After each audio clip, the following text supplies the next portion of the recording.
HW3 Teslas just received FSD v14.1 Lite in the 2026.21.6 update, extending newer autonomy features to older hardware. This is Tesla Shorts Time, episode 567. Here is what you may have missed across the past week. FSD continued rolling out to more vehicles while regulatory and infrastructure work advanced for unsupervised operations. Energy products faced fresh customer support questions in the United Kingdom. Tesla broader AI and solar expansion plans kept moving forward despite mixed regional sales results. Owners of vehicles with the older hardware are now receiving the point release that brings FSD v14.1 Lite capabilities.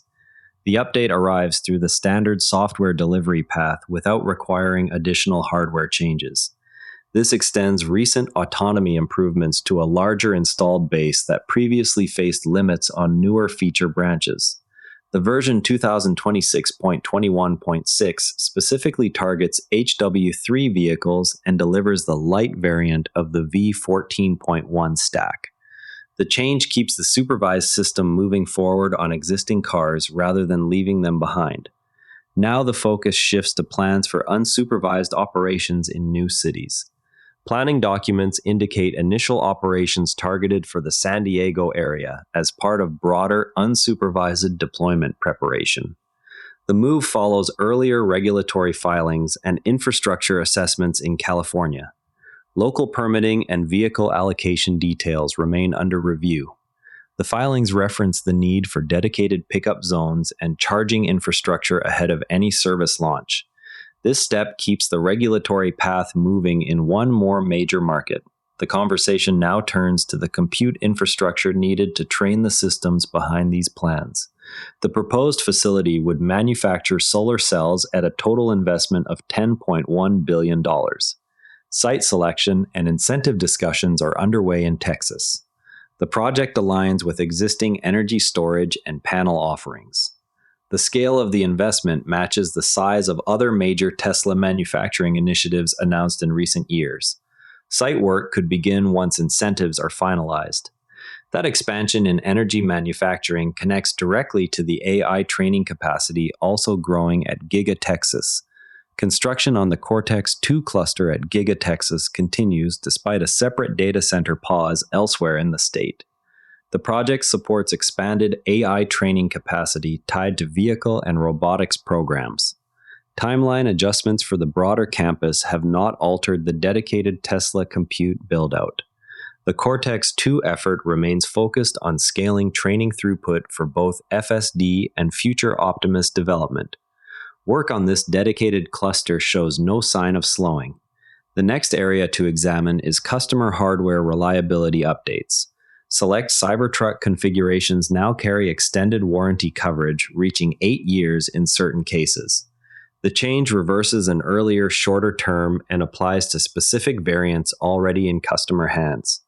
Owners affected by the adjustment gain additional protection on the structural battery and drivetrain components.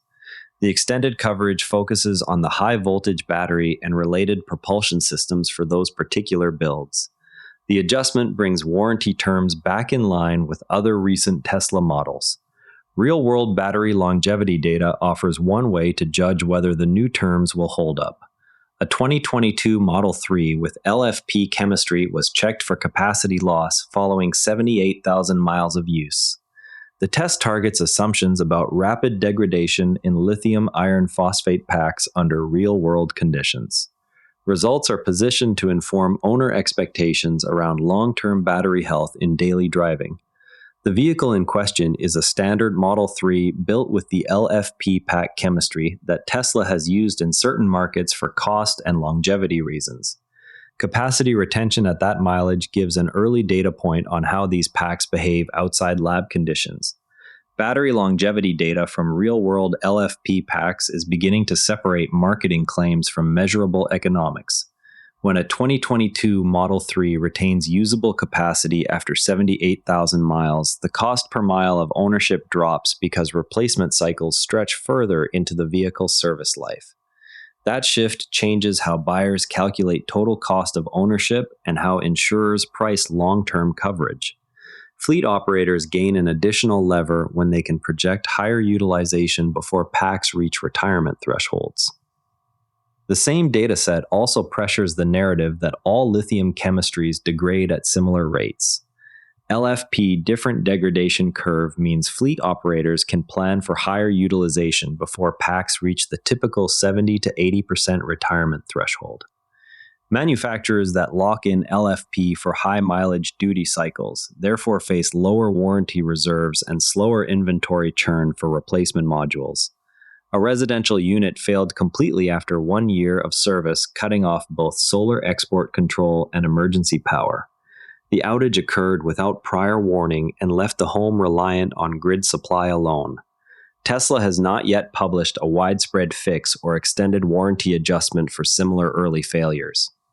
The case follows another recent United Kingdom report of incomplete Powerwall 3 installations that also left customers without working systems.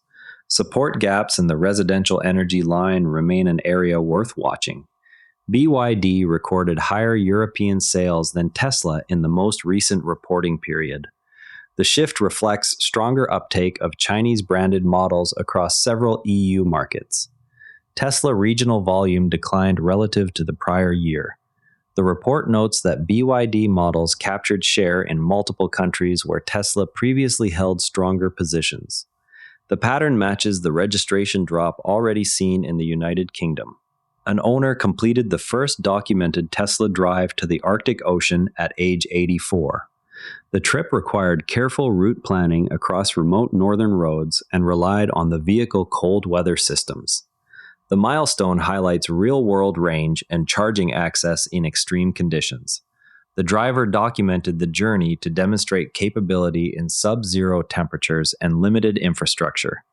That kind of real-world test sits alongside the competitive pressure in European showrooms. Owners note that manually flashing high beams while on FSD disables the automatic system until a full disengage and re-engage cycle.